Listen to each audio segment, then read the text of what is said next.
There's nothing more frustrating as a business owner than having a great sales call with a prospect. You connected with them, the energy was there, they love the vision that you sketched out. They seem all in for working with you, short of throwing their credit card at you, only to ghost you. They don't respond to your emails, they don't respond to your calls, and you're left scratching your head wondering what happened and what do I do now? Do I follow up with them and what do I say if I do? Or they seem to not want to work with me, so maybe I should just move on like they have. Well, as someone who got ghosted a fair amount when I first started selling in my business, I realized very quickly I was leaving a lot of money on the table by just letting these amazing prospects just walk away.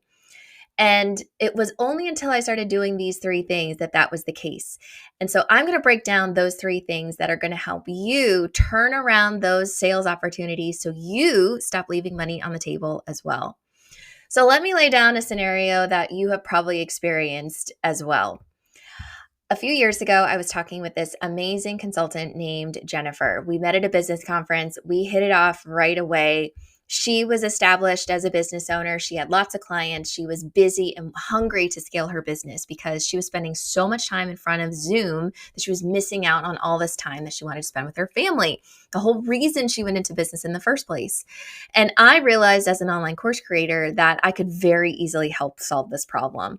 So I sketched out this vision. We were both really energized and excited. She was like, yeah, send me the proposal. I can't wait to get started. So I get back to my hotel room. I start putting all the details in, sharing the vision that I laid out for her, writing down the details of how I was going to help put this course together. Everything that we discussed on the call was put in this proposal. I send it out that same day so we could get started, and I hear nothing. And I was honestly shocked because we had such a great conversation and such a great connection. And maybe you have felt that too with someone in the past that you've spoken to. And you believed so deeply that you could help this person that when you reach back out to them and you hear nothing, it's shocking to you and it's surprising. And in some instances, it's almost frustrating because you know so badly that you can help them.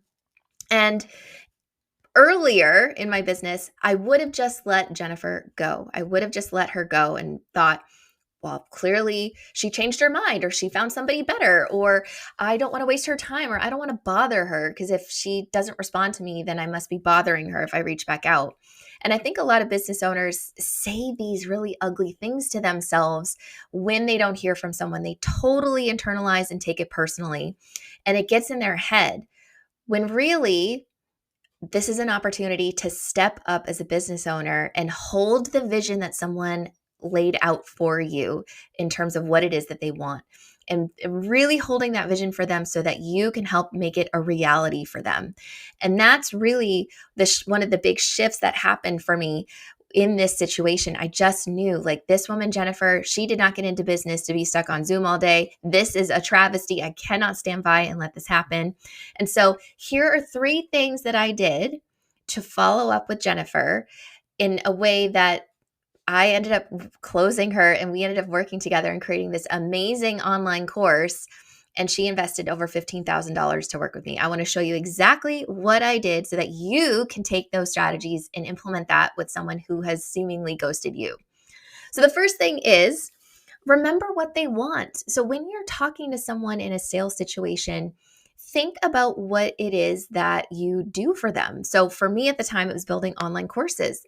And I had to think about, like, what does an online course do for someone? Why would someone want this? And I always started asking people that question, like, why do you want to build an online course? And what is it that you want this to do for you and your business? And if you ask that question, write down their answer in the exact wording that they tell you. Now, for Jennifer, it was, I'm tired of repeating myself day in and day out. I'm tired of being on Zoom all day. I'm missing out on the moments that matter. And so I wrote those details down because that's what they want. So if you're reaching back out to someone after they've seemingly ghosted you or gone cold, they might need a reminder of why they were talking to you in the first place. And so with Jennifer, when I reached back out to her, I always said, are you ready to get off Zoom all day? Or summer's coming. I'm excited to help create this opportunity for you to spend the summer with your family on the beach, not on Zoom all day. So that's the first step. Remember what they want and why they want it. So think about your product or service that you offer in your business. and get clear from your perspective. What does this do for someone? Why would they want this? And what would motivate them to want to work with me to have this in their business, their health, their career, their finances? And then ask them during the sales call and write down their answer and save it somewhere, because that is going to be marketing, not only marketing gold, but it's also going to help you when you're following up with that person.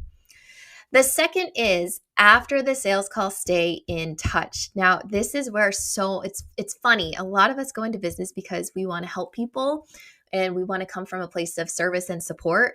And yet when someone needs us the most and they ghost us, we're like, well, I just might as well just walk away.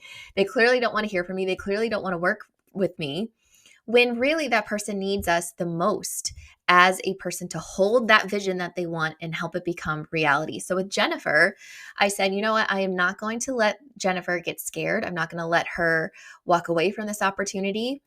Instead, I stayed in touch with her. And the way I stayed in touch was I just acted like a person. I just acted like a person in a place of service and support. And that can look like a few different things. Now, for me, what I like to do for my fellow business owners, because I sell B2B, is I think like, what is it that this person would want?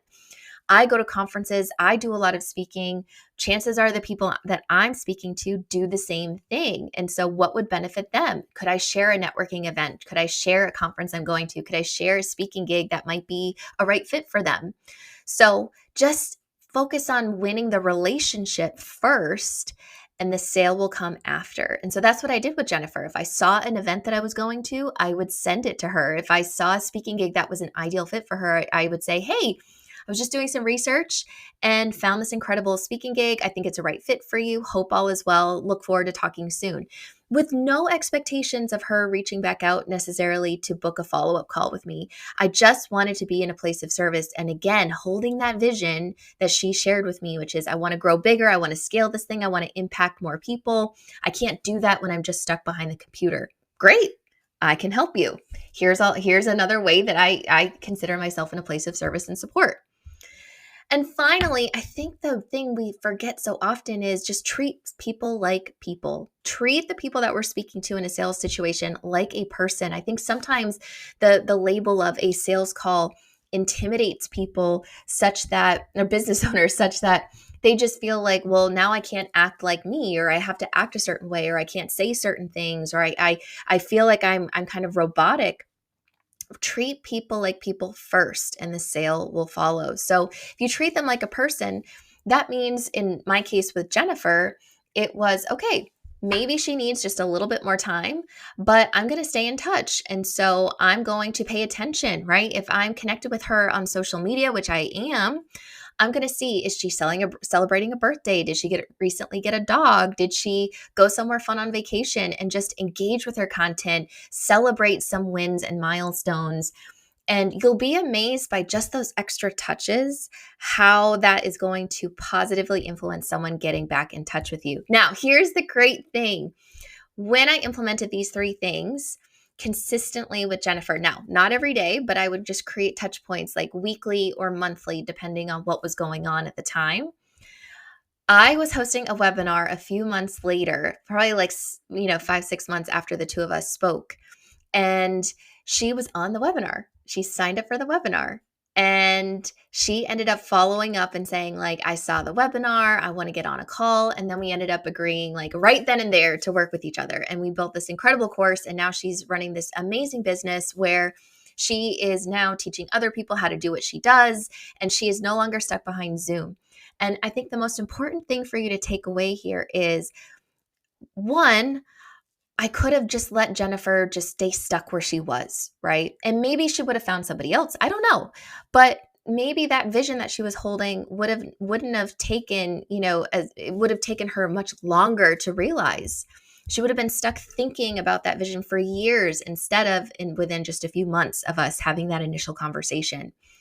And secondly, I left a lot of money on the table as a business owner myself. If I just let Jennifer go, then there goes, $15,000. There goes potentially a renewal if that was going to be the case, or a referral from her. And so I want you to think about your business right now. And if you had someone who just ghosted you recently after an amazing sales call, and think about, what am I leaving on the table? right? Am I letting that person who was talking to me are they going to sit in that vision forever and just let it be a vision? And am I going to let my business say no to that opportunity to support them? Am I going to say no to my business to grow my revenue just because they are not responding to me?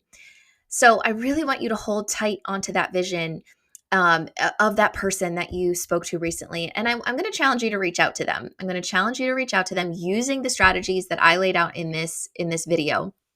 And I guarantee you, if you start implementing these 3 strategies in your sales process, you are no longer going to leave all that money on the table. Now, if you're realizing and you're sitting here listening to me and you're thinking about, oh my gosh, I've just let like 5 people ghost me in the last 6 months, and you've got prospects sitting in your pipeline who they're not actually a no, they just haven't officially said yes, and you want help crafting the right follow-up, knowing what to say, and actually, turning them from this warm lead who's over here into a paying client over here, well, I can help you with that.